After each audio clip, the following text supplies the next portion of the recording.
Hoy estamos a 5 de septiembre. 5 de septiembre de 2024 en ecología. Y estamos abordando esta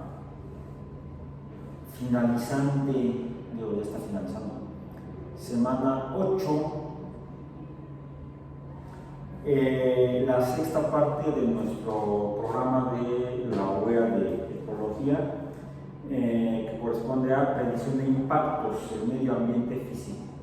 El día de ayer, miércoles, que es el día en el que tenemos las sesiones prácticas del laboratorio, el tema correspondió a el suelo, que sería la predicción de impactos en el suelo. El medio ambiente físico sería el suelo. El suelo es un ambiente físico. Ya previamente revisamos la naturaleza del suelo, la naturaleza biológica del suelo. Hablamos de su estructura y composición. Hicimos algunas actividades donde tratamos de obtener muestras del suelo y tratar de identificar las diferentes capas o niveles o estratos que se van formando al irse acumulando en material que van produciendo los organismos que dan lugar a la formación del suelo. Bien. Pero en esta ocasión, incluso en el sitio web y en el CIPI, respecto al tema de ayer del suelo, se enumeran 3 documentos que deben revisar. Uno titulado Contaminación del suelo e impacto ambiental. Este sitio cuyo nombre o dirección en internet es Edafología. La edafología es la ciencia que estudia el suelo, o es el estudio de los suelos, su naturaleza física y química de los suelos, y por supuesto también biológica. Un segundo documento que se titula también Contaminación del suelo, causas y soluciones. Este es de un documento disponible en una institución española. Y el tercer documento está ubicado, es un documento de la Organización de las Naciones Unidas para la Alimentación y la Agricultura, y el sitio está titulado La contaminación de los suelos está contaminando nuestro futuro. A reserva de que los hayan leído ya o estén en proceso de. En estos sitios lo que se describe respecto al suelo es lo que se llaman en sí las perturbaciones o impactos de las actividades humanas en el suelo. Y la actividad que hicieron ayer, dado que es la sesión correspondiente en la semana al laboratorio o parte práctica para el aprendizaje del curso, realizaron una observación mediante barrido en transecto de uno de los jardines aquí de la Unidad de Iztapalapa. En particular, el jardín que se encuentra en el edificio C, el jardín del edificio C que está entre el edificio C y el edificio D, porque tenemos un pasillo entre los dos edificios y hay un jardín que estaría adjunto al edificio D y otro jardín que está adjunto al edificio C, y lo abordamos como si fuera un ecosistema, como si fuera un lugar natural, un ambiente natural. Sabemos que no lo es artificial, es un jardín construido y cultivado después de que se construyó la Unidad de Iztapalapa hace 50 años. La actividad fue hacer una observación de un extremo del jardín al otro, identificando la presencia de materia. En este caso nos enfocamos en materia sólida, que no debería formar, más bien que no forma parte del suelo, no forma parte natural del suelo. Y mencionamos que un contaminante es un algo que está en un entorno y que no corresponde, no es natural su presencia en ese entorno, ya sea un objeto ajeno al entorno o un objeto ajeno y que no debiera haber nada de esa materia en ese entorno, o que siendo natural la presencia de esa materia en ese entorno, estuviera en una cantidad o concentración excesiva. ¿Sí? Entonces, en ese sentido, aunque nos enfocamos inicialmente en el suelo, vamos a poner abajo, suelo, suelo. Definimos contaminante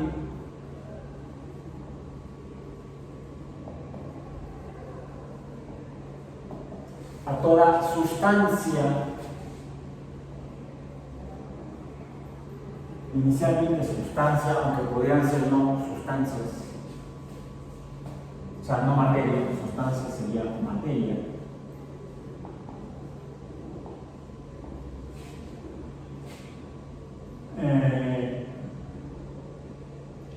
Ajena, pero que está presente, o natural, digamos, excesiva,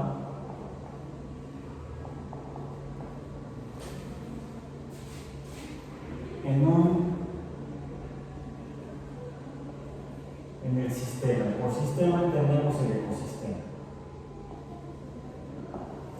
El ecosistema. Estoy hablando palabras, tiempo y letras. Y tinta. Es toda sustancia, materia, ajena, presente, natural y excesiva en el sistema. Inicialmente sería eso.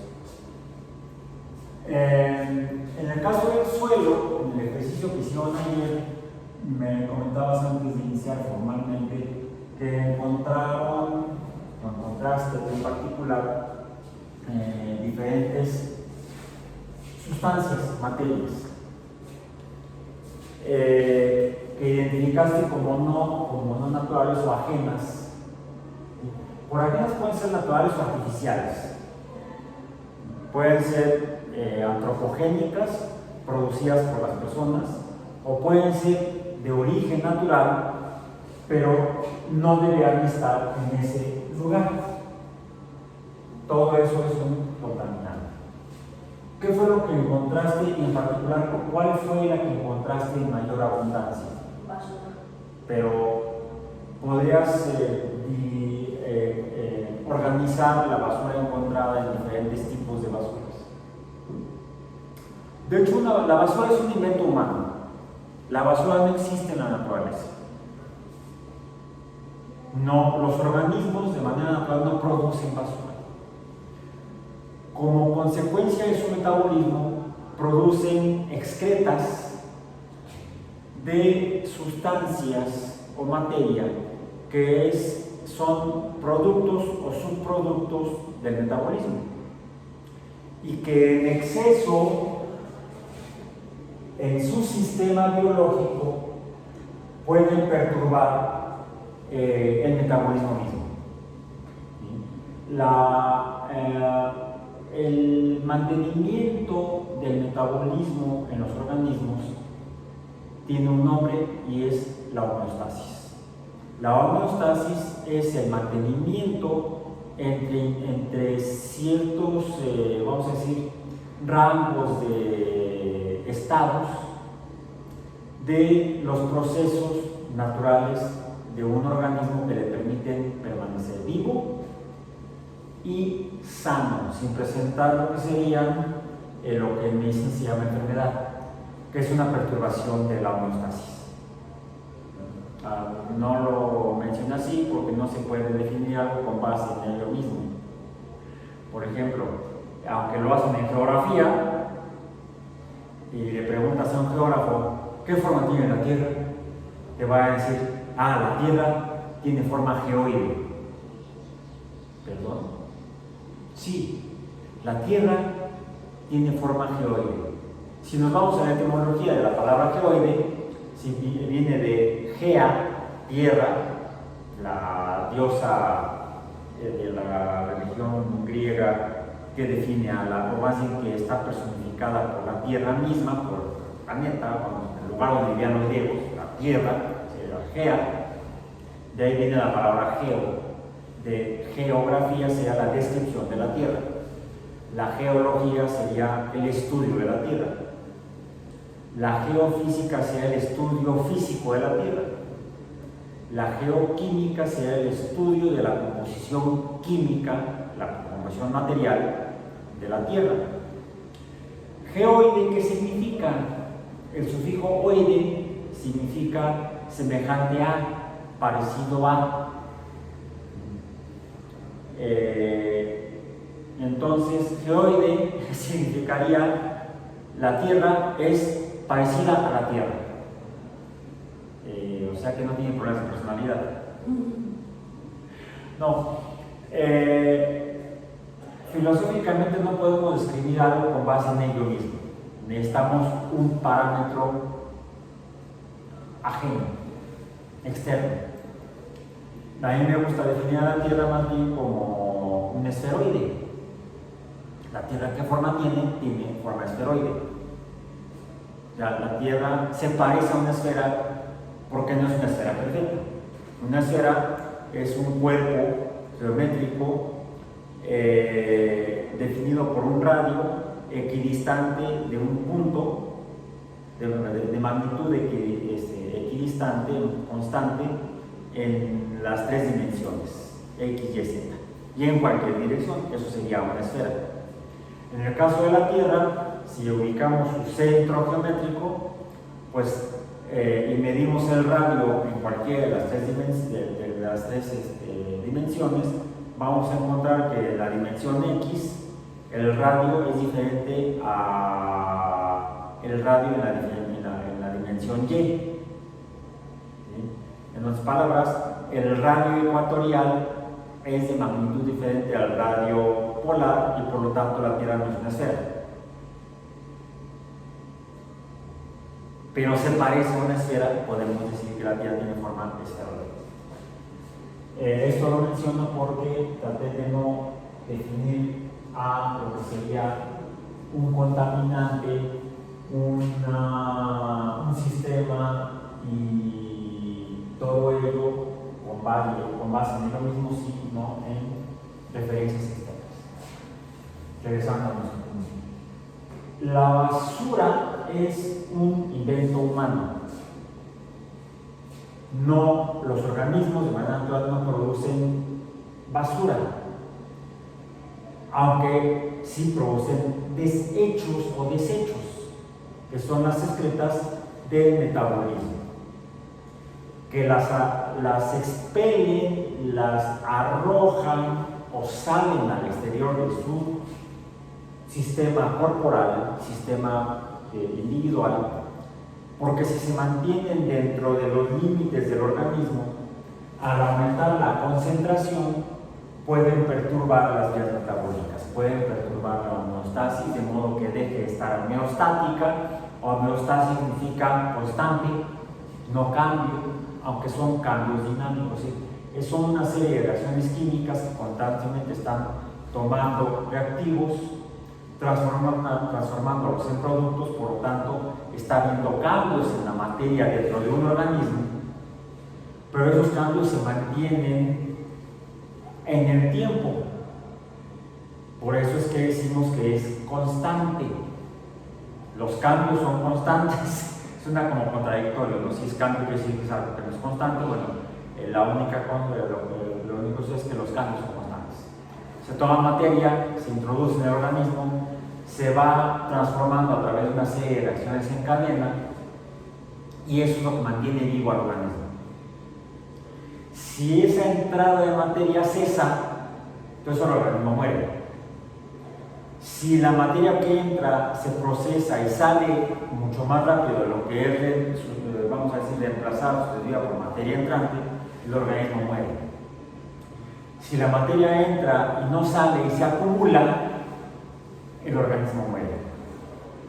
Entonces, la homeostasis para mantenerse requiere tomar materia y excretar materia, excretarla, pero no es ajena, forma parte del entorno en el cual se ubican los organismos. Sin embargo, si se incrementan los productos del metabolismo de los organismos mismos estarían entonces provocando un exceso de algunas sustancias y estarían contaminando el entorno, aunque no sea basura, aunque sea natural. La basura es artificial, las excretas son naturales. Y es uno de los mecanismos que empuja a la evolución en los ecosistemas. La presencia de excretas que podrían ser nutrientes para otros organismos, por ejemplo, en el caso de nuestra pirámide trófica, las excretas de los productores pueden ser nutrientes para los desintegradores. Caen hojas de las plantas sobre el terreno, sobre el sustrato, y de hecho el suelo se forma porque esa materia que habría sido parte de un organismo fotosintetizador, una planta, es degradado por los generadores de detritos, se me fue la palabra, los generadores de detritos, y esos detritos se convierten en suelo, que a su vez se convierte en nutriente para las plantas. Y esos flujos de materia en el ecosistema hacen que el ecosistema se comporte como un organismo, manteniendo una homeostasis ecosistémica y manteniendo al ecosistema vivo. Es decir, no existen como tales lo que sería la basura, y tampoco existirían los desechos mientras se mantenga el flujo y se evite el exceso de algún producto del metabolismo de algún organismo, de alguna especie o población de organismos que conforman la comunidad del ecosistema.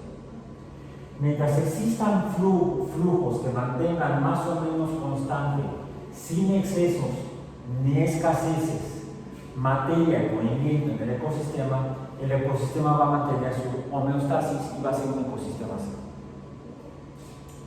Si por perturbaciones naturales, un exceso de radiación solar que llega a la superficie de la Tierra, hubiera una perturbación de estos flujos de materia, podría de manera natural producirse contaminación por exceso de alguna sustancia, y entonces podría perturbar al ecosistema, pero sería un proceso natural que daría lugar a un cambio que llevaría a una selección de organismos aptos para permanecer en ese ambiente que ha cambiado sus condiciones naturales físicas, por ejemplo, con un exceso de radiación solar. Podría suceder lo contrario, una disminución en la radiación solar, quizá por actividad volcánica, ha sucedido en la historia de la vida en la Tierra. Un exceso de actividad volcánica en la Tierra emite, por ejemplo, cenizas, polvos y gases a la atmósfera que bloquean la radiación solar. Llega menos radiación solar y eso perturba la fotosíntesis, y entonces empiezan a morir más rápidamente los fotosintetizadores. Empiezan entonces a caer partes, o de hecho organismos fotosintetizadores completos al terreno, al sustrato, los cuales son degradados por los detritófagos, o los detritívoros, los que se alimentan de detritos, y eso llevará a una modificación en la presencia de materia lo que llamaríamos a contaminación natural, porque es producto de una actividad natural como la actividad volcánica, y eso puede dar lugar a la desaparición de especies por selección natural y la permanencia de los que sean aptos a utilizar lo que esté disponible y sobrevivieran a ese cambio ambiental natural del ecosistema, dando lugar a pasos de la evolución de la vida en la Tierra. Todo eso es natural. Pero si son los humanos los que provocan un aumento de cantidades de materia en algún ecosistema, si es antropogénico, esa contaminación ya no será natural, será artificial y será ya no un fenómeno natural de contaminación, de modificación del entorno. No solamente los organismos modifican el entorno o los ecosistemas, sino las actividades no biológicas, fenómenos abióticos como la actividad volcánica, como la radiación solar, como la caída de meteoritos. Los fenómenos naturales pueden cambiar las condiciones de los ecosistemas, modificarlos y provocar cambios que den lugar a la evolución de vida en la Tierra. A través de la presencia excesiva de materia, que dé lugar a la muerte masiva de organismos, desaparición de especies, pero las que permanezcan, al reproducirse, habrán hecho una modificación de la composición biológica del ecosistema. Todo eso es natural. Son modificaciones del entorno, no perturbaciones. Los humanos, cuando hacemos eso, le llamamos perturbaciones. Bien. Cuando se da en el sustrato, en el suelo, ya biológico, le llamamos entonces una contaminación artificial y puede darse por la presencia de materia. Y entonces sí le llamamos basura. Los organismos de manera natural y la tierra de manera natural, como ente no vivo, puede producir contaminación, caída de ceniza volcánica. En un ecosistema no se interpreta como basura. Las hojas que caen de los árboles no se interpretan como basura, son simplemente desechos biológicos. La ceniza que cae en un lugar por actividad volcánica no es basura, no son desechos volcánicos, sino que son materia volcánica. Si es producto de la actividad humana, entonces sí le llamamos basura. Podríamos entonces clasificarla de diferentes maneras. Puede ser arbitrario o podemos usar conocimiento de la química para empezar a separar formas de materia que los humanos pusieron en el suelo y clasificar la basura. En el suelo. ¿Podés hacerlo así un ejercicio rápido en este momento de lo que encontraste ahí? Pero como... No sé, por ejemplo, papeles. Estamos en una institución educativa, una escuela. No, no es una escuela, es una universidad, porque además de educación también hacemos investigación, generamos conocimiento. Diferencia entre una universidad y una escuela solamente. Pero la actividad escolar hace que quienes vienen aquí como estudiantes, ayer estaba discutiendo con algunos colegas que en la UAM no hay estudiantes. Pues ya sabía yo, no estudian, no. Si estudian, pero no los llamamos estudiantes de manera legal. Legalmente son alumnos y alumnas. Cuando se inscriben y se les da una matrícula y ellos ya pueden cursar un plan de estudios, adquieren lo que llamamos la categoría de alumno o alumna. Cuando terminan su plan de estudios y se gradúan y nos dicen adiós, ya me voy a trabajar con el título en la mano, entonces ya no son alumnos, son exalumnos o exalumnas. Fueron estudiantes porque estudiaron, esperamos hablar del tiempo que pasaron aquí. Y a veces hay estudiantes un tanto irresponsables que están estudiando, haciendo apuntes y dicen, no, esto no me salió, arrancan la hoja y la tiran por ahí. Están produciendo basura. Ese sería un tipo de basura, de papel. A veces puede ser una envoltura de papel de algún algo que trajeron, un alimento tal vez, una bolsa de papel. O a veces la envoltura no era de celulosa, sino quizá de un producto sintético producido a través de reacciones químicas a partir del petróleo, a lo que llamamos plásticos. La envoltura puede haber sido un plástico.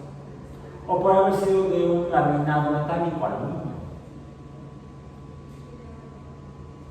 Esos tres materiales de composición química diferente tendrían el mismo uso: envolver algo, un alimento, pero son químicamente tres productos distintos. Entonces podemos usar la química para clasificarla. Algún otro tipo de objeto que hayas encontrado, es más, que yo les mostré cuando íbamos, antes de que empezamos a hacer la actividad, les mostré una envoltura de plástico de algún alimento, una envoltura pequeña. Les mostré también, ¿qué más? Un fragmento de algo que suele consumir la gente. ¿Eso qué fue? Una colilla de cigarrillo. El término correcto en español dirían por ahí cigarrillo. En México le decimos cigarro. En otros países le llaman cigarro a una cosa más larga y más gruesa. A lo que en México le llamamos un puro. Otros dicen cigarro puro. El cigarrillo es lo mismo pero más pequeño y no sé si más caro, no sé. Yo no fumo. Y de algunos años para acá o décadas, a los cigarros, que es un mal invento americano, prehispánico. Sí, el cigarrillo es nativo de América, continente americano. Fue algo malo que aportamos a la humanidad, así lo califico yo, por motivos médicos.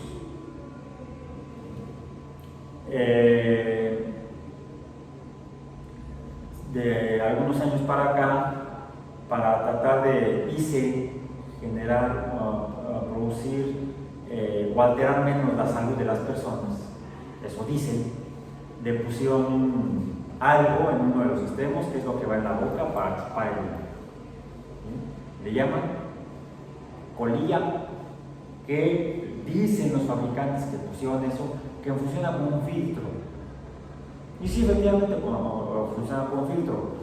Retiene alguna de la materia que se produce por la combustión del tabaco y que sería inhalada y entonces introduciría al organismo, a la persona que inhala el humo de la combustión del tabaco, se queda en ese pequeño segmento de material. Ahí se queda, no pasa, eso es un filtro. Y cuando el tabaco que forma el cigarrillo llega a esa parte, pues la gente no sigue inhalando, no sé si sigue inhalando el filtro cuando se quema. El filtro se puede quemar, no sé si inhalen el humo del filtro quemado. Los filtros se hacen de años para acá, de décadas para acá, con materiales plásticos, son derivados del carbono. Entonces no sería nada sano fumarse el humo de la combustión del filtro. Por lo tanto, entonces son materiales completamente artificiales, las colillas, los filtros de las colillas. No así el papel con el que se envuelve el tabaco y tampoco el tabaco mismo. El tabaco es natural, aunque se cultive de manera artificial, y el papel en el que se envuelve, pues ese procede de una materia natural, celulosa, es papel, viene de las plantas, pero se produce, se modifica, vamos a decir, materia vegetal modificada artificialmente, donde se mantiene principalmente la celulosa como producto de las plantas, y entonces ya sería un material artificial, pero de origen natural. Hay de agua, profesores, que también los plásticos o polímeros de filtro también son porque vienen del petróleo, que el petróleo fueron organismos, microorganismos que murieron hace millones de años y se transformaron en petróleo. Bueno, ya es darle demasiadas vueltas, ¿no? Entonces, tenemos colillas 100% naturales, orgánicas. Y quizás no mejor me caigo, pero va a tomar la industria del tabaco para decir que es natural el tabaco y no hace daño para la salud. Bueno. encontraste diferentes materias. ¿Cómo nos clasificarías ahorita con esto que estaba mencionando? Encontraron varias envolturas de dulce, Envolturas de dulces, una bolsa de plástico. una bolsa de plástico. Entonces podrías organizarlo eso. Ve haciéndolo para que lo incorpores a tu reporte semanal, por ejemplo. Y trozos de papel, creo que era papel de baño. Papel higiénico. Ajá. Ok. Sí, a veces uno trae para limpiarse la nariz, ya sean pañuelos desechables o papel del rollo que se usa normalmente en el baño para la higiene. Y también se encontraron unos cuantos excrementos de perro. ¿De qué? De perro. De perro. Eso sería, podemos manejarlo como natural. ¿Sí? Aunque los perros, tendría que ser xoloscuintle para que fuera 100% natural de este lugar. Pero pues, yo no he visto xoloscuintles aquí en la unidad. He visto otras razas o subrazas de descendientes, bueno, más bien, podemos llamarles lobos mutantes. Los perros son lobos mutantes. Diría como un pug. ¿Es un lobo mutante? Sí, muy mutante. Okay. Bueno, entonces, organízalo de esa manera. Entonces, nos enfocamos en el suelo y le llamamos entonces contaminante a toda sustancia ajena al suelo, presente en exceso, natural. Si mencionaste que había algo de algunas ramas, ¿no? Ramas que no deberían estar en ese jardín, porque no ves la planta arbórea o arbustiva de la cual pudiera haber caído esa rama. Era algo como una rama de palma palmera. Y en ese lugar no había. No. Hay algunas palmas que se han plantado en otros jardines de la unidad. Entonces, fue transportado, fue introducido. Ramas. Entonces, es excesiva en el sistema, en nuestro ecosistema modelo que fue el jardín. Nos remitimos a contaminantes, materia, vamos a decir sólida. La que mencionaste ahorita, Las ramas, artificial, pues por supuesto sería natural. Vamos a poner presente aquí artificial. Y mencionaste papel, plástico por las envolturas, etc. Vamos a poner plástico. ¿Okay? Les mencioné que también pudiera haber en el suelo, en suelos, materias ajenas, pero no necesariamente sólidas, pueden ser líquidos.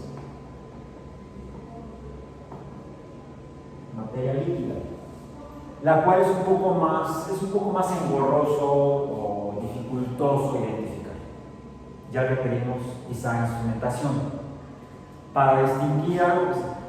Podemos notar la presencia de líquidos porque el suelo, el sustrato y los materiales del suelo, la materia orgánica del suelo, se ve ópticamente diferente. A veces el hecho de que uno vea el suelo, lo que llamamos tierra, de un color distinto, quizá más intenso, lo interpretamos y puede ser efectivamente causado por la presencia de algún líquido. Está mojada la tierra. Refiriéndonos a un líquido y casi siempre suponiendo que la sustancia líquida fuera agua, pero no siempre es agua. Puede ser, no sé, si alguien pasó a la tienda de aquí enfrente, que además quizás sea una tienda de abarrotes, y como tienda de abarrotes puede tener licencia para la venta de vinos y licores, por ejemplo, pues quizás no lo que identificamos como un líquido que mojó el suelo puede haber sido cerveza.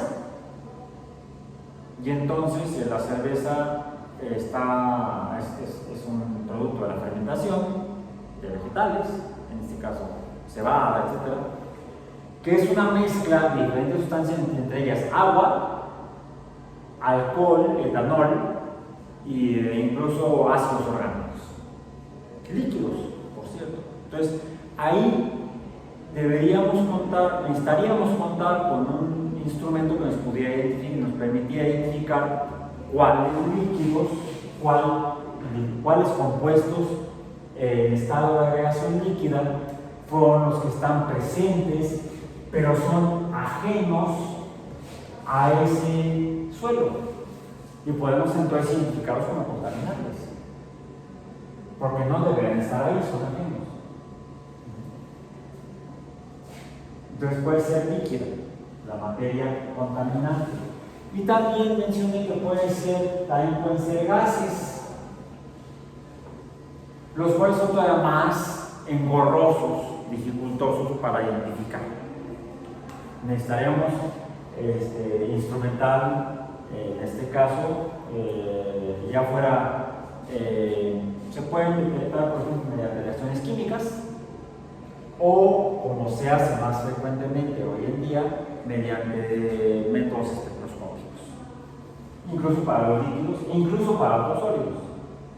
Curiosamente, casi siempre cuando queremos identificar sólidos presentes en suelo, lo que hacemos es disolverlos en líquidos, casi siempre en agua o en algún solvente, en algún líquido que funcione como solvente, en el cual sea soluble la materia que creemos está presente y que buscamos su presencia para identificar si efectivamente está presente o no. Y si está presente, las técnicas espectroscópicas nos van a permitir precisamente medir su cantidad o concentración, y entonces determinar si efectivamente están en exceso y por tanto sean contaminantes, o están dentro de rangos normales de concentración, y entonces, aunque esté presente, no será contaminante porque su presencia ahí sería normal, vamos a decir. Si en algún lugar está cayendo materia orgánica, está siendo fermentada por bacterias u otros microorganismos, pues podemos identificar la presencia de alcoholes,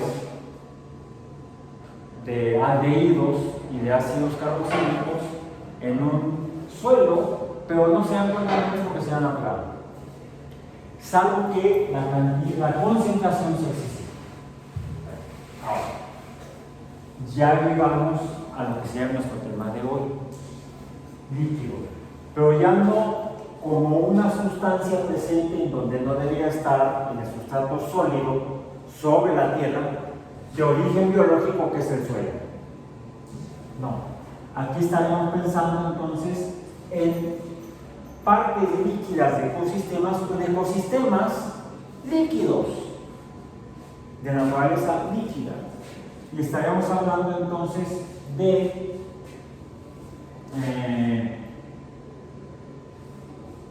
este sería nuestro sistema biológico, sistema ecológico, el suelo. En otro caso, vamos a hablar de nuestro sistema es líquido. Y aquí tendríamos como sistemas biológicos o ecosistemas dos tipos principales, donde la naturaleza es líquida, pero por su ubicación en la Tierra puede ser de dos tipos. Uno, creamos cuerpos a esos ecosistemas. Son cuerpos líquidos, pueden ser continentales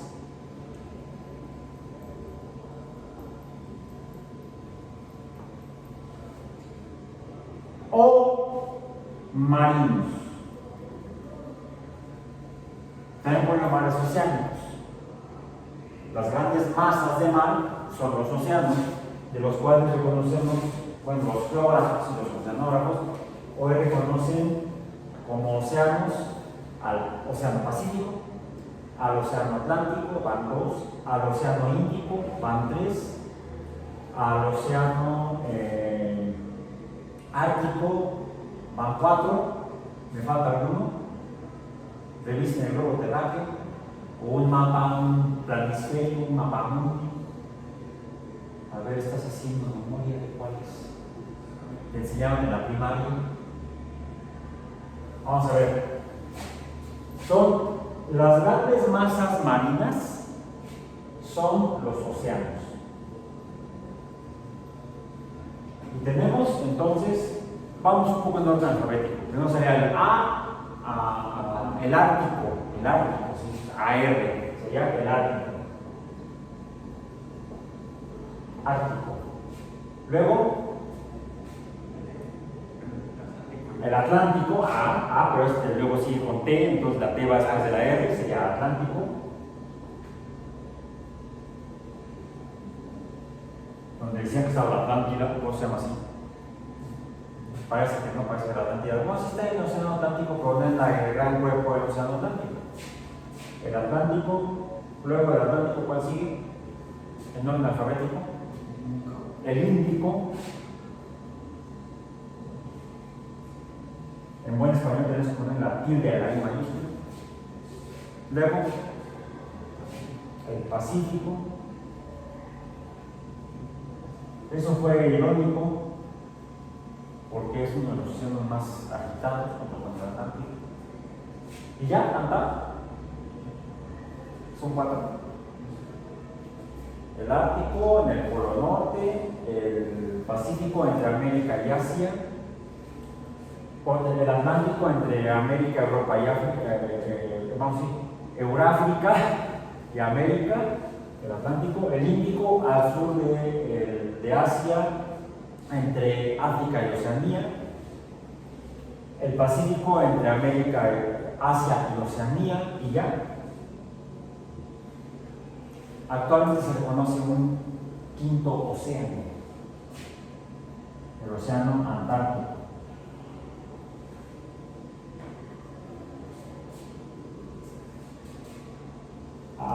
Porque lo que se considera el sur del Atlántico, el sur más austral del Atlántico, que colindaría con el continente antártico, con el polo sur, lo mismo ocurriría con el Índico y con el Pacífico.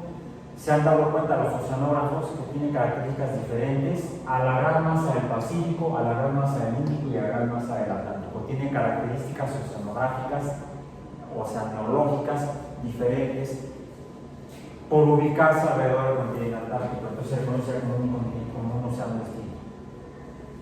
Tiene sus propias características hidrológicas, como estudio del cuerpo de agua. La hidrología sería el estudio del agua. Entonces contamos con 5 océanos como grandes masas de agua marina. Pero en estos 5 océanos, y en particular en estos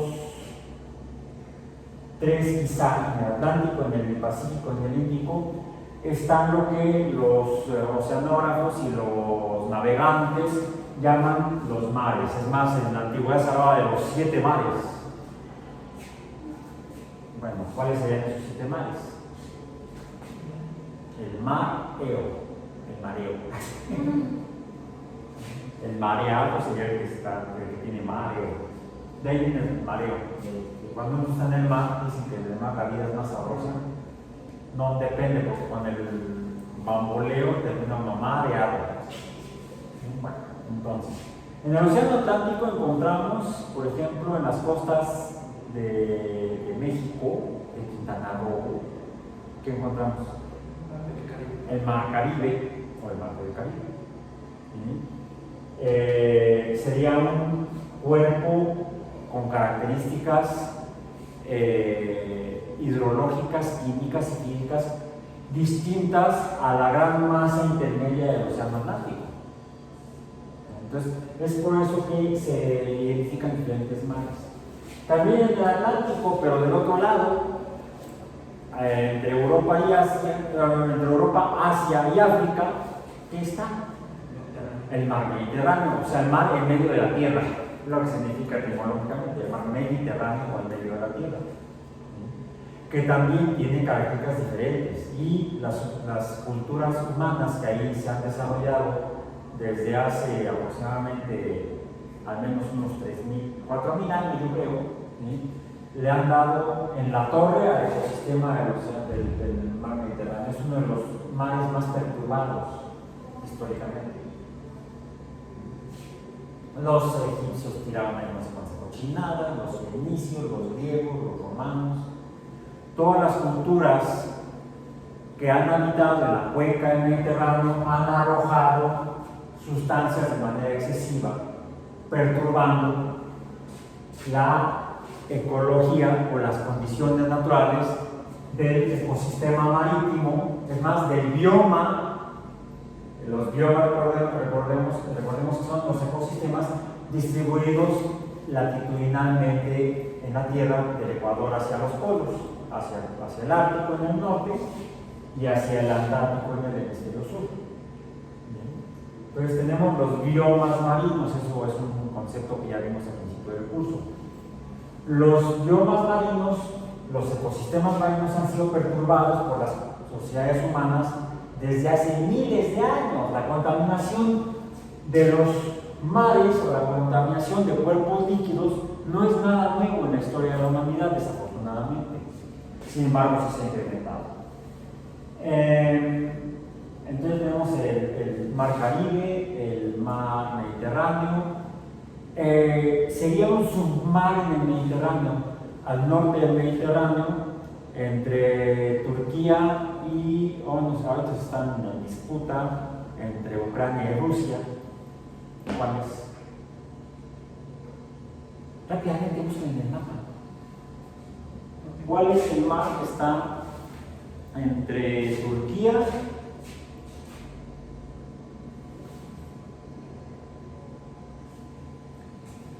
no carga? ¿No se acuerdan de su geografía de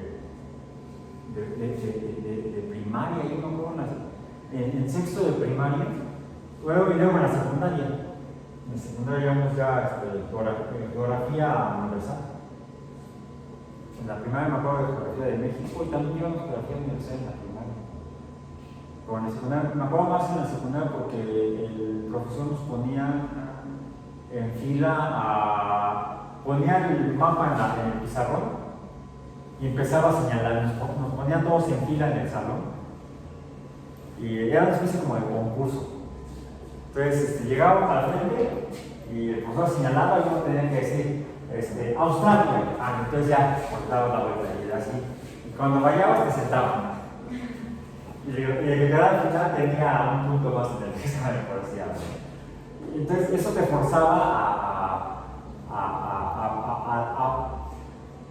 a recordarlo, pero no por memorizar y racionalmente nada más repitiendo, sino identificando los diferentes entes geográficos en las cartas que el profesor ponía o mapas que el profesor ponía en el pizarrón.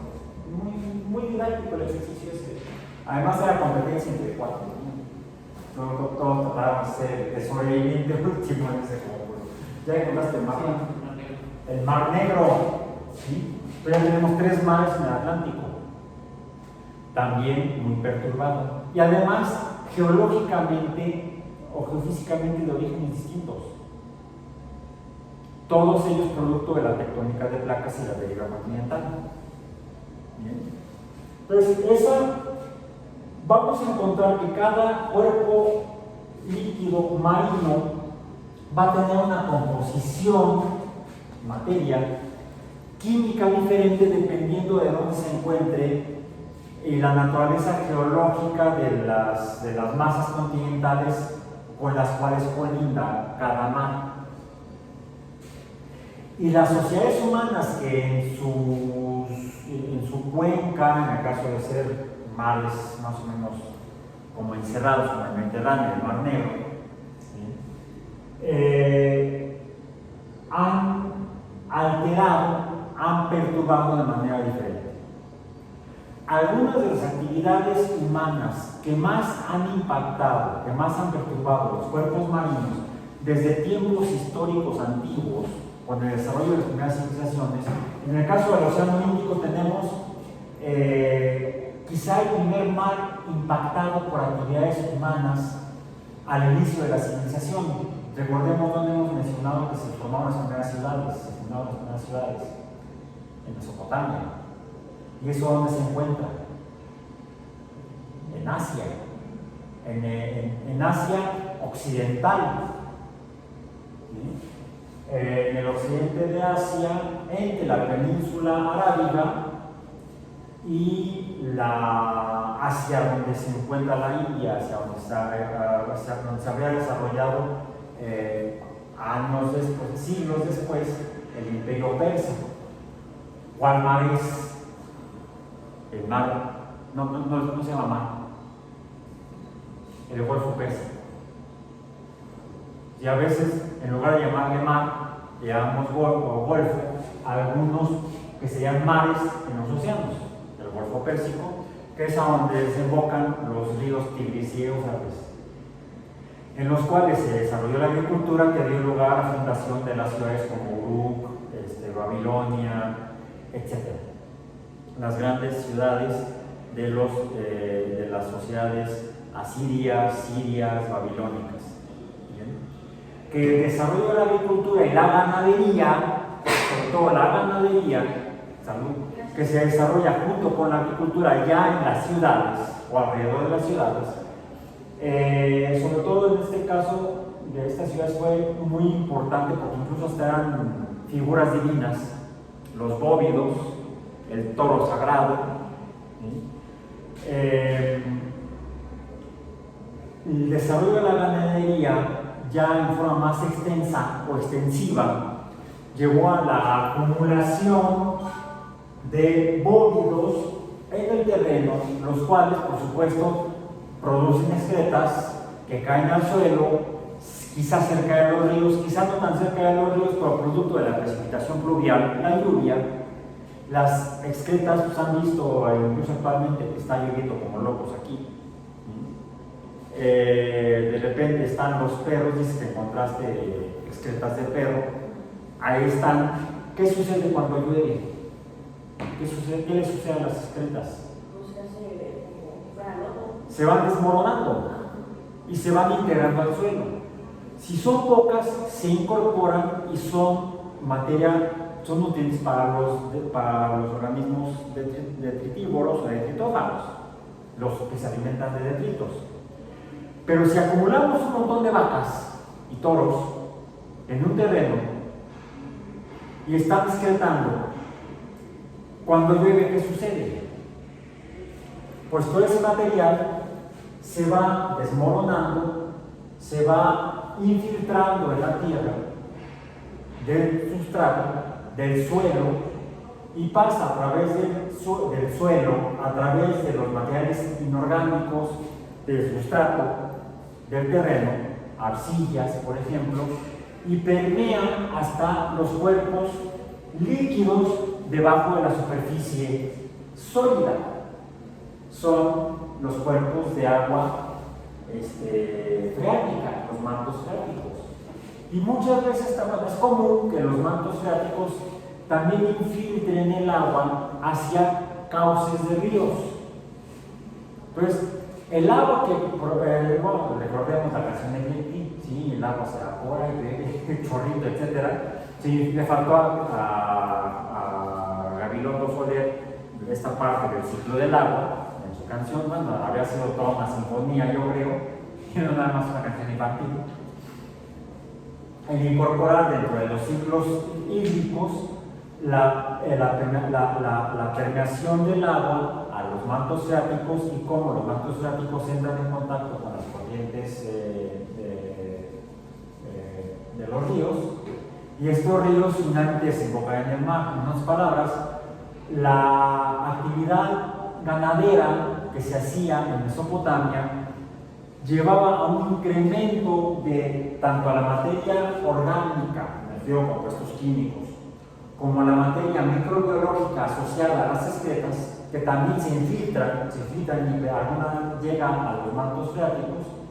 Incrementa la presencia de microorganismos en los cuerpos de agua que luego la gente extraía de pozos de los mantos freáticos para uso humano, y por eso no sea raro que las poblaciones en las ciudades presentaran diarreas por infecciones como la disentería, debido a infecciones en las vías gastrointestinales, por la ingesta de microorganismos que producen enfermedades u organismos patógenos. Estaremos entonces mencionando que la actividad ganadera estaría provocando contaminación, un aumento en la concentración de microorganismos, una contaminación biológica o microbiológica en los cuerpos de agua para uso humano y de otros, incluso algunos animales que estarían criando las ciudades antiguas. Bueno, eso sucedió en los ríos Tigris y Éufrates, que desembocan en el Golfo Pérsico, y llevaría entonces incluso a perturbar el ecosistema marino del Golfo Pérsico. Ahora, entre la península arábiga y África, lo que llamamos el cuerpo de África, en el noreste de África, se encuentra un cuerpo de agua al que también llaman mar. ¿Cuál es? Bueno, ya mencionaste el Mar Negro, que estaría en el Atlántico. En este caso sería el Índico.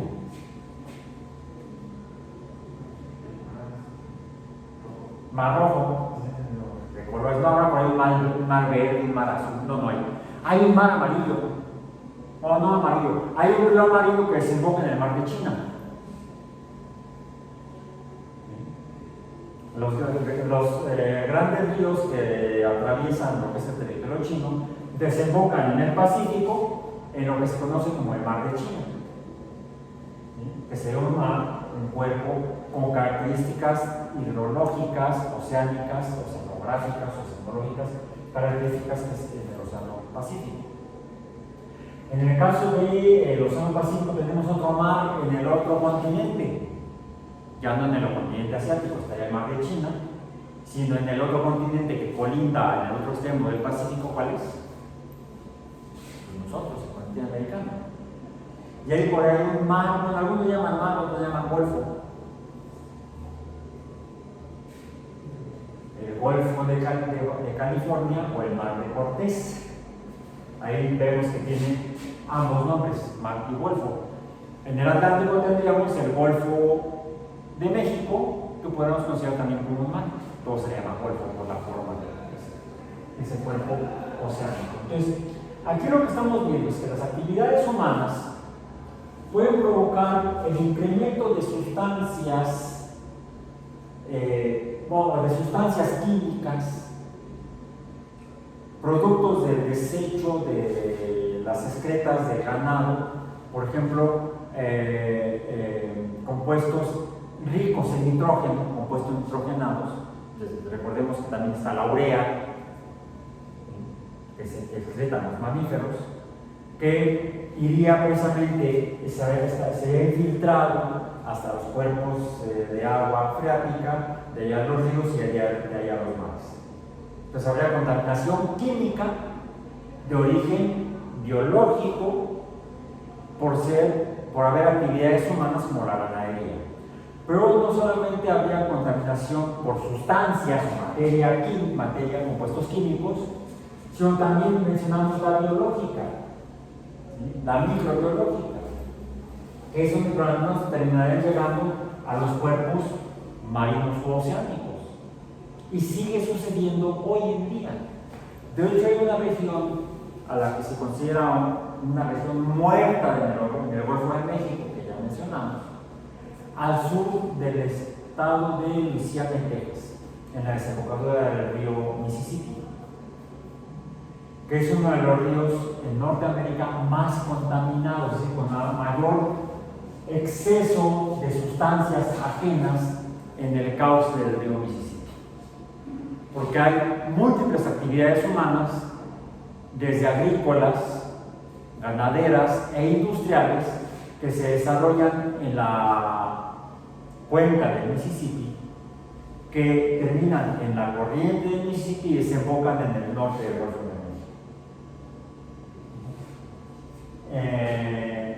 Decía yo, actividades agrícolas. Sí, las actividades agrícolas también incorporan con exceso de sustancias o contaminantes en los cuerpos de agua líquida, marítimo.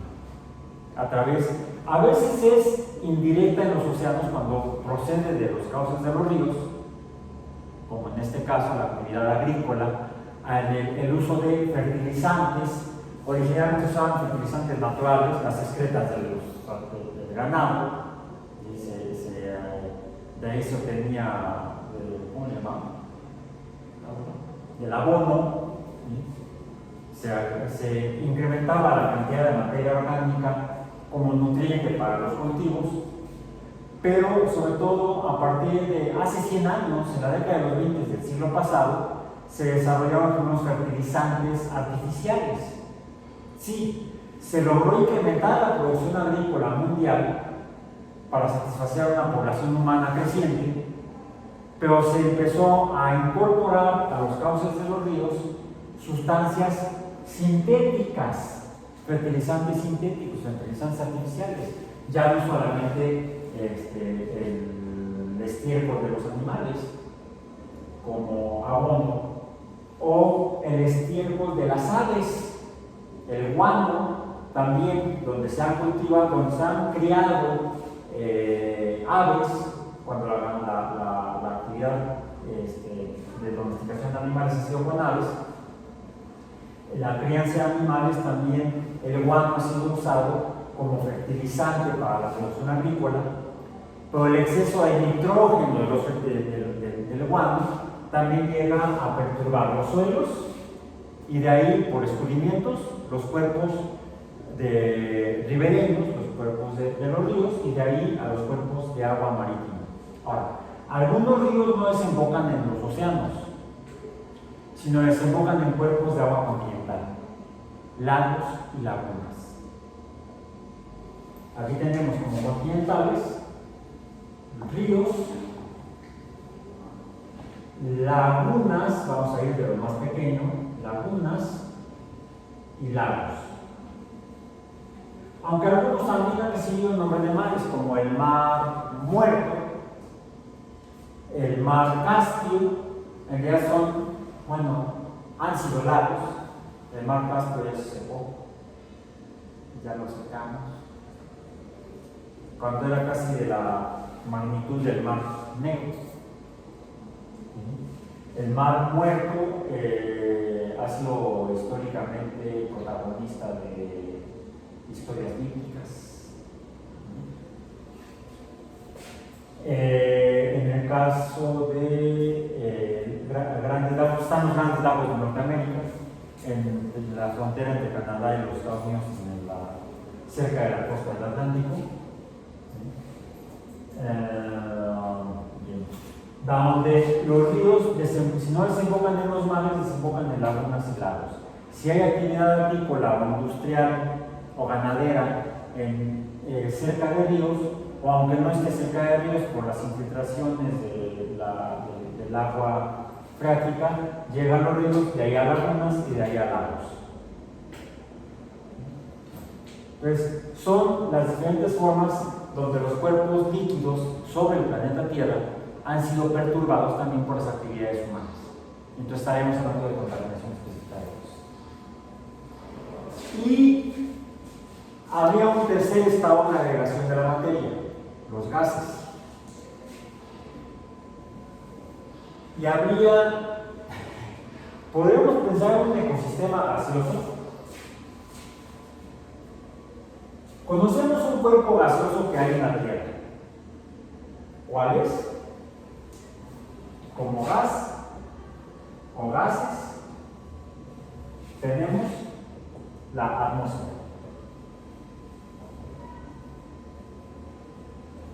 ¿Podríamos considerar a la atmósfera como un ecosistema? Sí. Porque hay materia no gaseosa, suspendida y reciclándose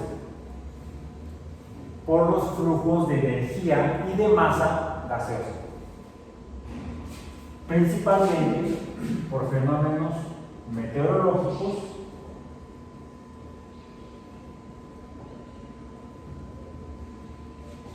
dentro de los patrones climáticos o del clima. El clima, recordemos que es impulsado por la energía entre los 400 y 850 nanómetros de longitud de onda. En palabras, la luz visible proveniente del Sol. ¿Sí? El Sol es el que mueve al clima. Principalmente la luz visible, que es la que pasa a través de la atmósfera. Las otras formas de radiación que emite el Sol, digamos desde rayos X hasta ondas de radio, suelen ser absorbidas por ya sea gases de la atmósfera misma o por el campo magnético de la Tierra, que da lugar a la ionosfera. Esta interactúa con una gran cantidad de partículas y formas de energía que provienen del Sol, como ondas de radio. Y ahí interactúan y generan los cinturones de radiación de Van Allen, que por un lado nos protegen de lo que llega del espacio, pero por otro lado son un riesgo cuando queremos salir al espacio.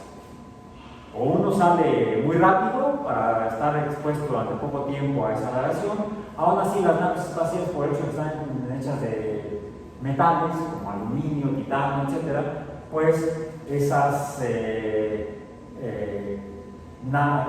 estructura metálica de las naves espaciales funciona como filtro de la radiación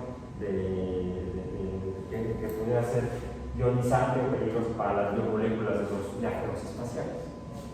O como hicieron en el caso de las misiones Apolo que fueron a la Luna, como dicen, no fueron a la Luna porque se hubieran muerto al pasar por los cinturones de radiación de Van Allen. No, porque por un lado pasaron rapidísimo. En cuestión de minutos ya habían atravesado los cinturones de Van Allen, la parte más intensa, y pasaron por ahí. Y no pasaron por ahí.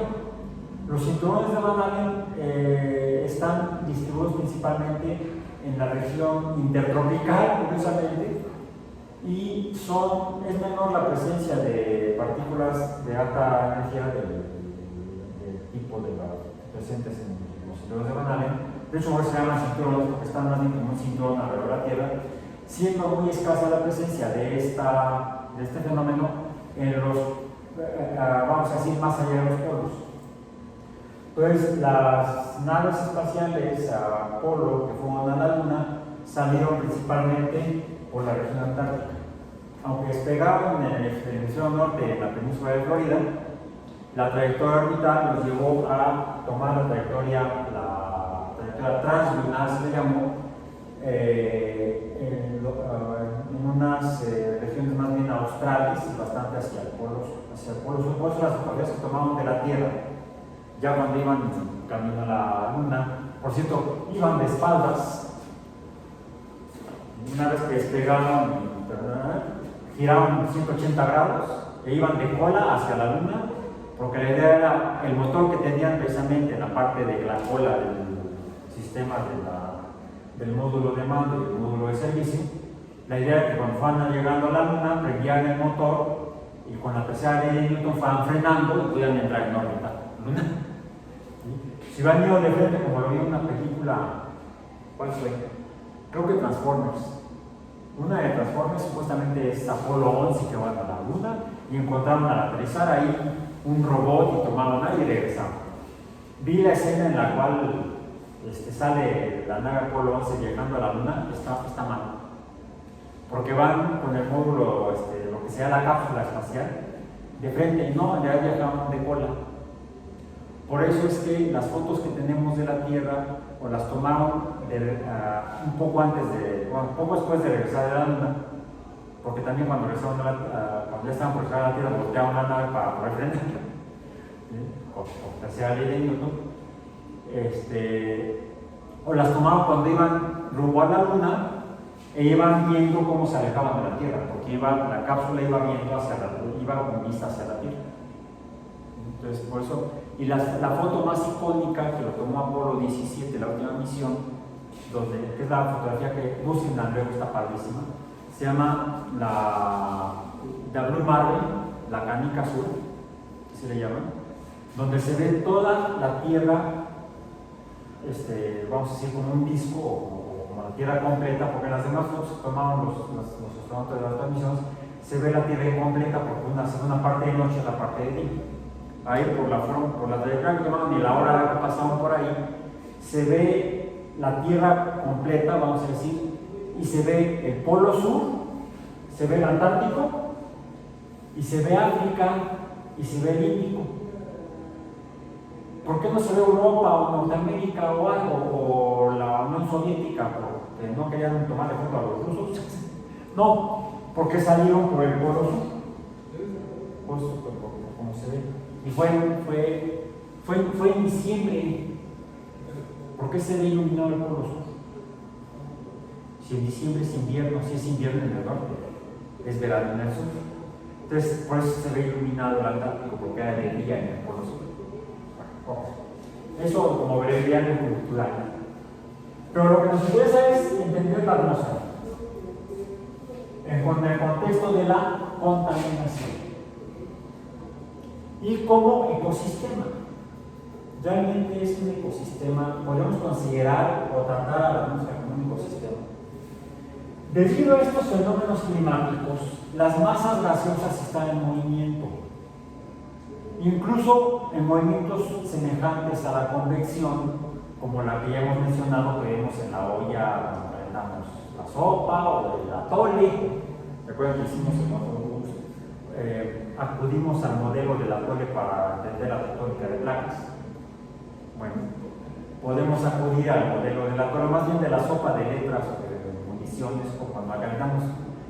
Es muy interesante cuando uno lo hace en ollas de vidrio térmico, de vidrio pyrex. Hay unas ollas que pueden ser, puede ser hasta en el refractario, que verdad tendría que ser de arte alto, donde calentamos el agua, echamos la pasta de municiones o de letras y vemos cómo empieza a circular de abajo hacia arriba.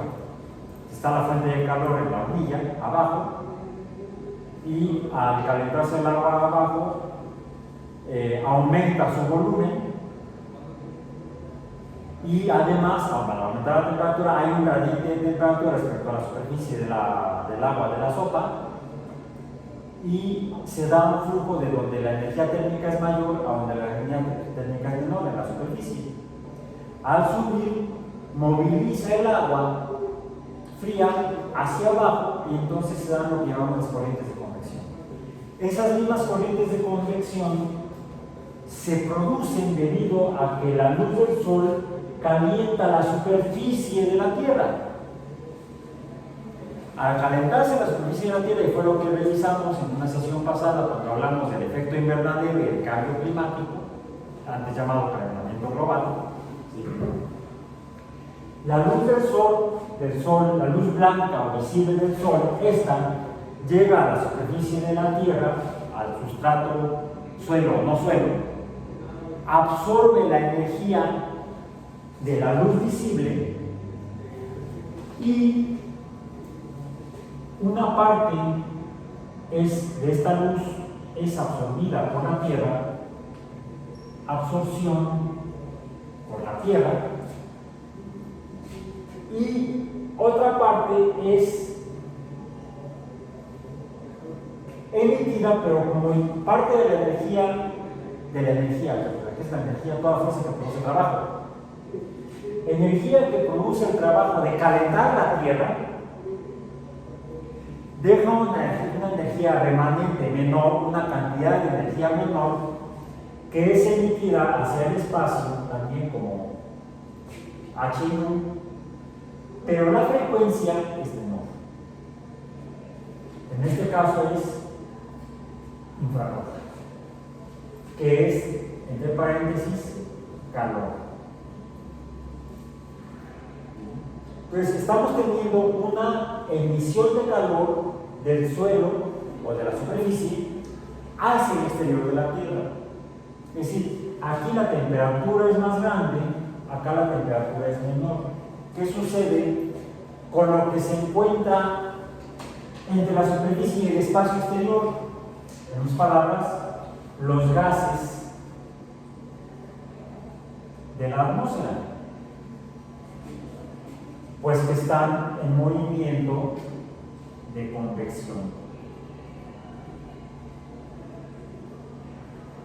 Y este es uno de los fenómenos que producen el clima y los cambios meteorológicos en la atmósfera. Ahora, además de gases, también hay vapores, como vapor de agua. Entonces, como dice la canción del Cholito, el agua surge y luego se condensa y precipita. ¿Sí? Y tenemos entonces, además de las corrientes de convección de gases, también tenemos el ciclo del agua.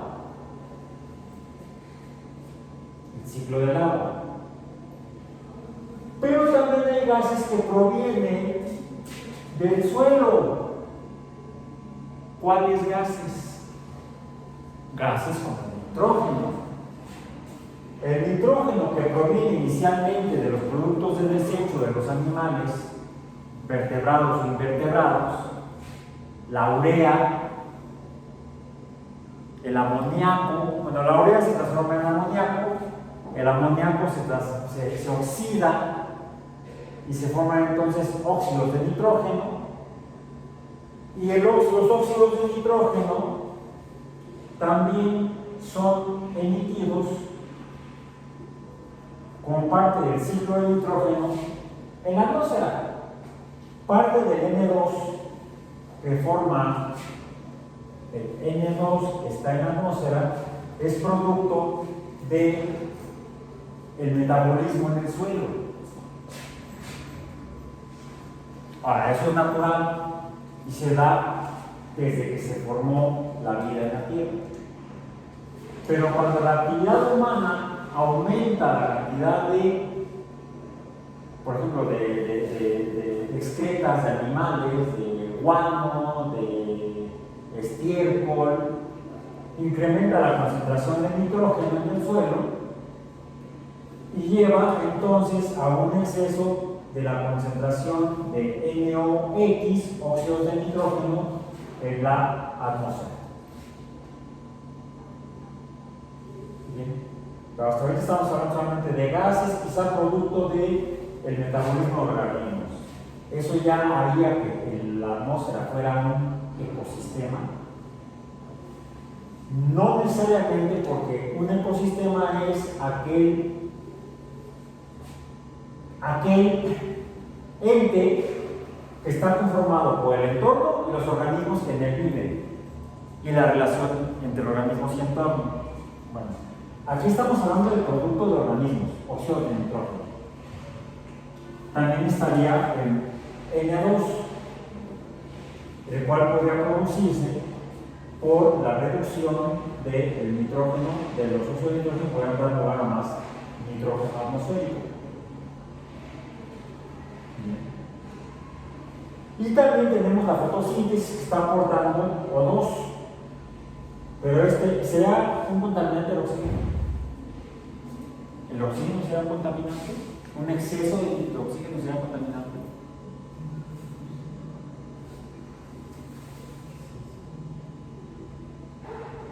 Quizá no fue, pero natural, cuando se formó la fotosíntesis en la Tierra.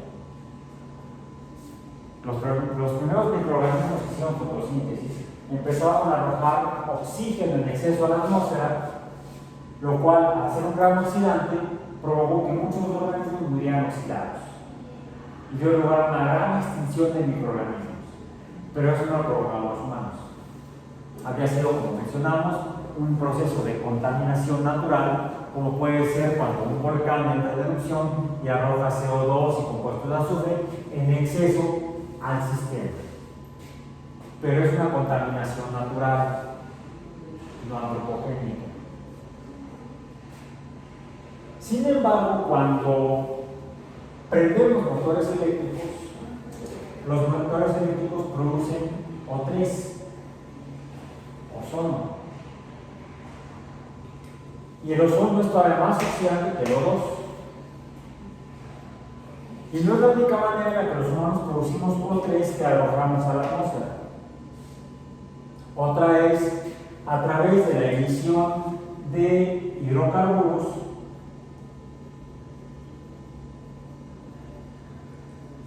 que reaccionan con el oxígeno mediante la presencia de radiación solar, y esto produce lo que llamamos en buen español, que nadie usa, neblumo. Neblumo, o sea, niebla de humo. ¿Habían oído esta palabra? Ya la oyeron. Anoten, copien, porque es la única ocasión en la que la van a escuchar y la van a ver escrita.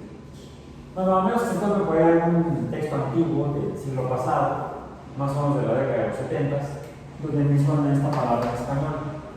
No, desafortunadamente nunca penetró en la cultura hispanoparlante y todo el mundo habla del dichoso smog, que viene de viene de smoke, humo en inglés, y fog, niebla, o niebla de humo, o neblumo. Lo que termina haciendo la academia, o las academias de la lengua española, la mexicana, la Real Academia de la de España, lo castellanizaron a smog. El smog está conformado principalmente por productos de la combustión de hidrocarburos, los cuales reaccionan con el oxígeno de la atmósfera debido a la presencia de luz solar visible, y una serie de reacciones fotoquímicas se produce, por ejemplo, en esta niebla de humo, ozono.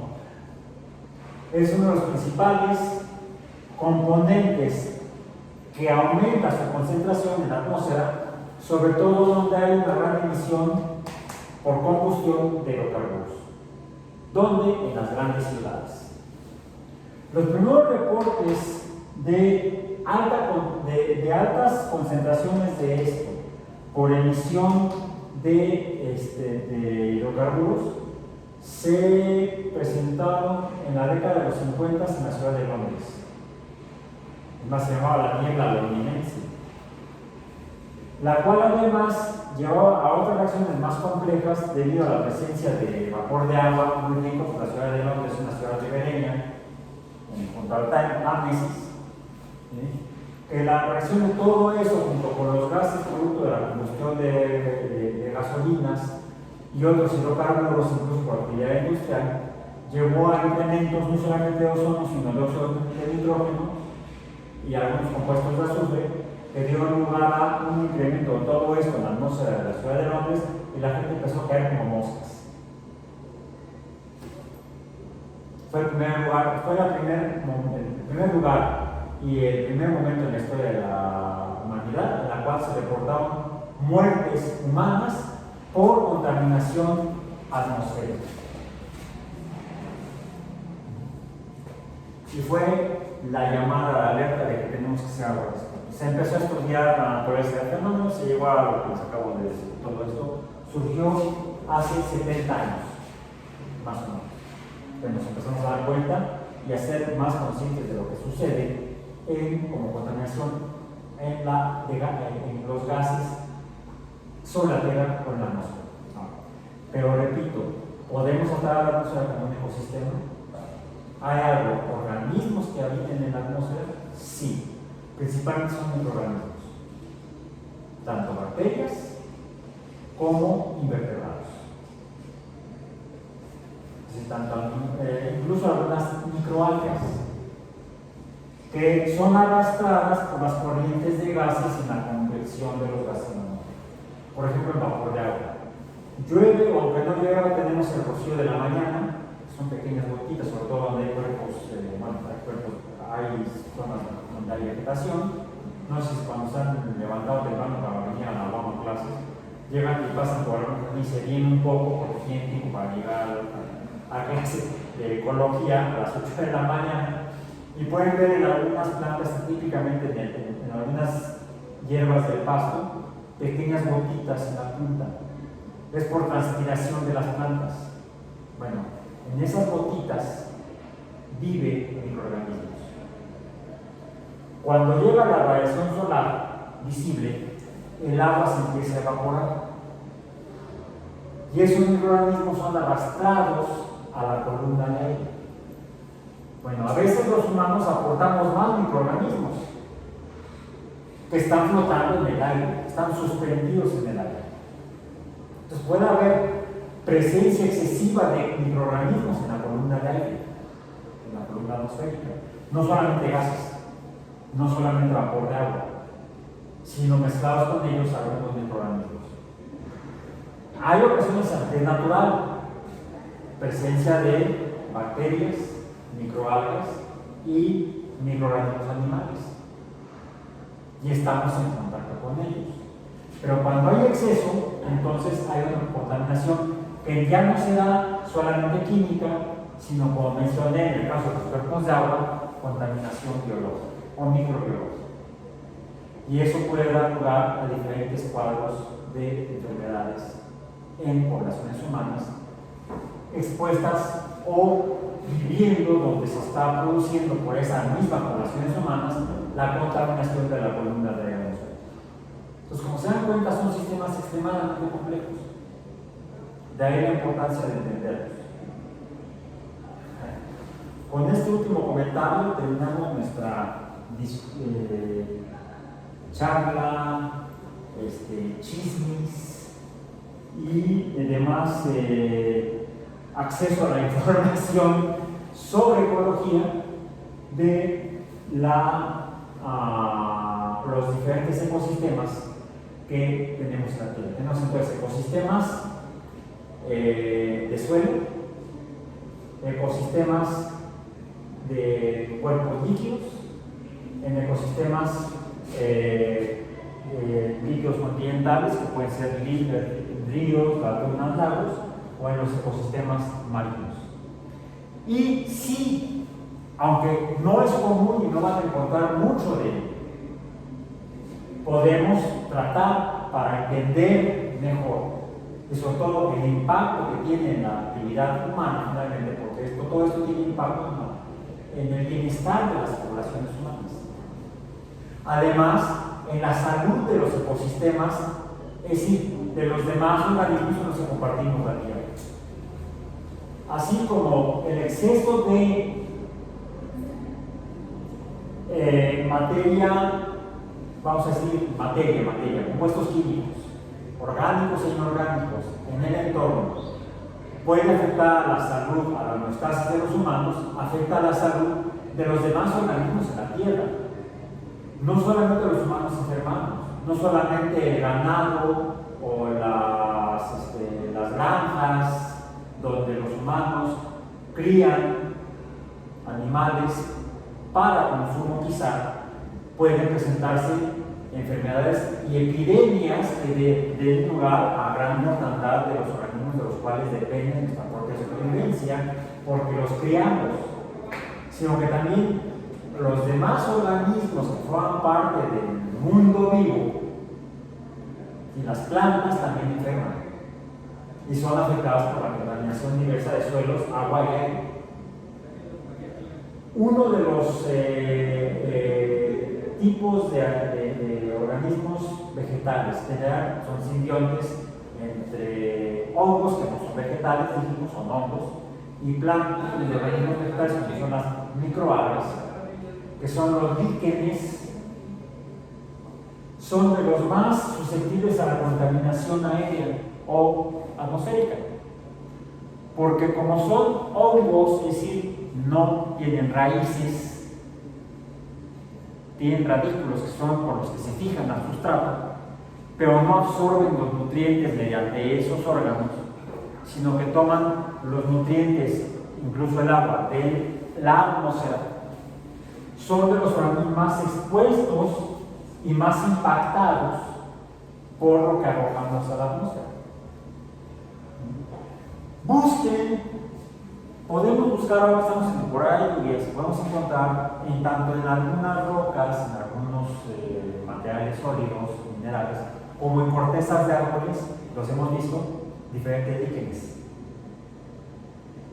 De aquí a la próxima semana, échense un vistazo, ya sea aquí en la misma universidad o en tu casa, en diferentes tipos de líquenes. Traten de tomarle fotografía con su celular, si tienen macro, mejor.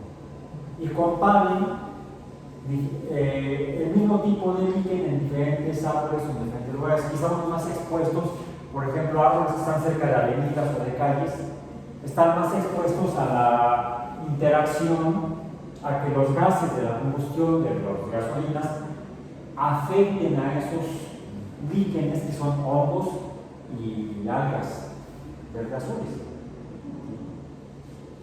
Quizá encuentren que hay diferencias entre los que están cerca, los líquenes que están cerca de vialidades, a los que están metidos adentro de los jardines, por ejemplo. Bueno, hay quienes consideran que los líquenes son de los organismos más afectados por la contaminación aérea y quizá entonces puedan ser usados como algo que va a ser más adelante, que sean los indicadores o biomarcadores de contaminación o de impacto en los ecosistemas. Entonces, esto cerrando nuestro tema de hoy y abriendo los próximos, terminamos nuestra sesión del día de hoy. Nos vemos entonces el próximo lunes. Por hoy terminamos. Y como decía Charles Darwin, vaya monos.